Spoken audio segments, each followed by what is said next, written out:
So picture the scene. It's Brussels in May 2017, and we are at the brand new NATO headquarters. Donald Trump, on his first foreign trip as president, is standing at a podium next to a piece of steel from the World Trade Center. It's a monument built specifically to honour Article 5, the line in NATO's founding treaty that says an attack on one ally is an attack on all of them. Every leader in that room was waiting for a few words from the president. I support Article 5. Trump's own vice president had already said it. His defence secretary had said it too. His national security team had spent weeks making sure it was in the speech. But he didn't actually say it. Instead, he talked about defence spending and scolded his allies. Sound familiar? Afterwards, his national security officials were in a quiet panic. 2 versions of the speech had been prepared. They only knew about one. What's disputed to this day is who made the final call to drop that line. Some point to Steve Bannon and Stephen Miller, who had described NATO as not fitting with current foreign policy challenges for the US. Others say Trump deleted it himself. Whatever the truth, the effect was the same.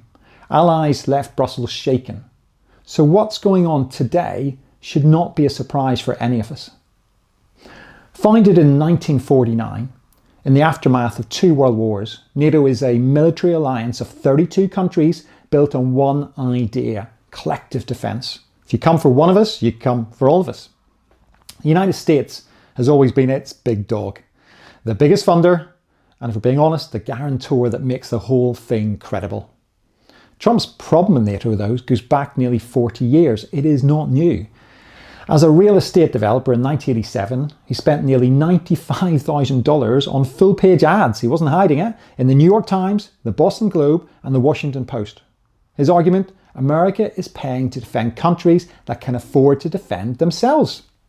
In 2000, he wrote that exiting NATO would save America millions of pounds a year.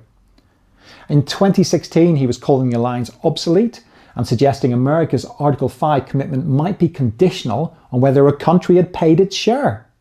And then there was the invoice. In 2017, according to the Sunday Times, Trump had aides draw up a formal bill for Angela Merkel, calculated as the shortfall in German defence spending going way back to 2002. He added interest, of course, and the figure came to around 300 billion. Merkel took it calmly and didn't respond. The problem was, though, that Germany didn't actually owe that money to anyone. There's no NATO ledger, there's no invoice mechanism, no central bank it goes to. The NATO spending commitment is about what each country spends on its own military. Trump's framing was a purposeful misreading of how the alliance works, but it was a consistent misreading by Trump and a politically effective one too. Today, the Iran war has brought things to a head again. NATO allies, including Spain, refused to let the US use the bases.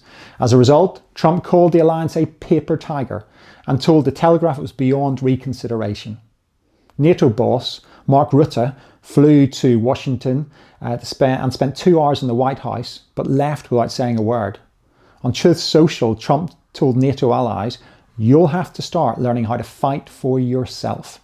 The USA won't be there to help you anymore, just like you weren't there for us." After the Rutte meeting, he posted in capitals, "NATO wasn't there when we needed them, and they won't be there if we need them again." Pretty stark stuff indeed. We now may be in a different decade, but it's always been the same sentiment. He's been saying this stuff for 38 years. Nobody can say they were not warned.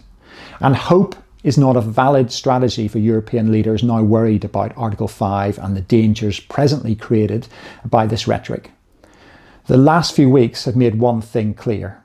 Keeping NATO effective without American backing is no longer a theoretical problem. It's now a conversation that matters in the corridors of power. And not having it would be, and I mean this frankly, a dereliction of duty with significant ramifications if the situation is ever tested with Donald Trump in the White House.